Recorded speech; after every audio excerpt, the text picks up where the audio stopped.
Hey everyone, I am Mohammed from Tanzania, currently studying in Indonesia at Nusa Putra University. Now I'm going to explain my country's democracy to all of you. Home of Mount Kilimanjaro, the Serengeti, and, some might say, the birthplace of democracy in East Africa. It's a place where nature and politics intertwine in fascinating ways. Now, I know what you're thinking, Tanzania? Democracy? Really? It might sound surprising, but Tanzania has a unique democratic journey worth exploring. I get it. Democracy in Africa can be a mixed bag. It's a continent with diverse political landscapes, and Tanzania is no exception. Sometimes it's funny, sometimes it's sad, and sometimes, surprisingly, it's amazing. The political scene here is as vibrant and varied as its people. Tanzania's story has a bit of everything, from colonial times to independence, and from single-party rule to a multi-party system. It's a tale of resilience and change. It's a country that's seen lots of political changes, from one political party to many and everything in between. Each phase has shaped its current democratic landscape, but through it all, the idea of democracy, that power belongs to the people, has stuck around and even grown stronger. The spirit of democracy is alive and well here, so why should you care about democracy in Tanzania? Because it offers valuable lessons on governance and the power of the people. Well, it's a great example of how a country can change its government. It shows that transformation is possible, even in the face of challenges. Plus, with over 120 different groups of people, Tanzania has a ton of different cultures. This diversity enriches its democratic fabric. So get ready, grab a snack, and let's explore the exciting world of Tanzanian democracy. There's so much to discover and learn from this incredible nation. Tanzania's journey to democracy wasn't easy. It was a long and challenging path filled with obstacles and setbacks. It was more like a bumpy safari ride.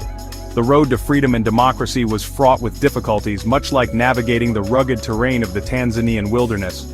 After becoming independent from Britain in 1961, Tanzania, led by its first president, Julius Nyerere, tried something new. Nyerere envisioned a nation built on unity and collective effort. Nyerere, known as Mwalimu or teacher, believed in something called ujamaa, which meant working together, being self-sufficient, and treating everyone equally. He aimed to create a society where everyone had a role and a purpose. Ujamaa had good intentions, but it also meant only one political party was allowed. This single-party system was intended to maintain unity, but had its drawbacks. This party, TANU, was supposed to work for the people, but it wasn't very open to different opinions. The lack of political diversity stifled debate and innovation. Fast forward to the 1990s, things began to change in Africa. The winds of change were blowing across the continent, and Tanzania was no exception.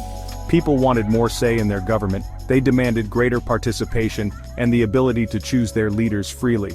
So, in 1992, Tanzania changed its constitution to allow multiple political parties. This was a significant milestone in the country's democratic journey. Suddenly, new parties popped up, political discussions became more lively, and for the first time in a long time, Tanzanians had real choices when they voted. The political landscape was transformed, bringing new hope and opportunities for the people. Let's talk about how Tanzania's government works. You have the president, the leader chosen by the people. The president has the power to make decisions, like a conductor leading an orchestra. But the president isn't all-powerful. There's also the National Assembly, like a big discussion group where members represent different parts of the country. They make laws, ask tough questions to government officials, and make sure the president doesn't do anything wrong, and there's more. Tanzania also has a prime minister chosen by the president from the National Assembly. The prime minister is like the president's helper, managing the government's daily work. Here's the interesting part. Tanzania has a fused executive system. This means the president and prime minister work very closely together. It's like a political team, working together to pass laws and manage the country's money. Section 4. The People's Voice. Elections and the Tanzanian Way. Every 5 years, Tanzania has a big political celebration. Rallies, music, and lots of promises from people who want to be elected. It's election time. Tanzanians take elections seriously. The atmosphere is electric, with vibrant colors, enthusiastic supporters, and a sense of hope and anticipation in the air. Lots of people vote, more than in some other countries. Voting is simple. Citizens line up early in the morning, eager to cast their ballots and make their voices heard. The process is straightforward, ensuring that everyone has a chance to participate in this important civic duty. You have a secret ballot, a group that makes sure the election is fair, and people from other countries watching to make sure everything is done correctly. This transparency helps build trust in the electoral process and ensures that the results are accepted by all parties involved. But here's something different. Tanzania uses a first-past-the-post system. This system is unique and has its own set of advantages and challenges. This means the person with the most votes wins, even if it's not more than half of all the votes.